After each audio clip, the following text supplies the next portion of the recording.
ito ay kinakailangan. Tayo na magtulong-tulong na paunlarin ang mahal nating bayan.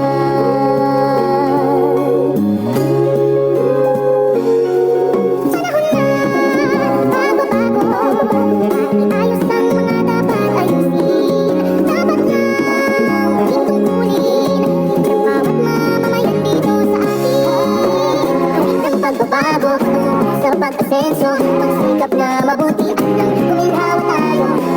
Balagin natin sa mundo at ipamalas ang bagong Pilipino at bagong Pilipinas.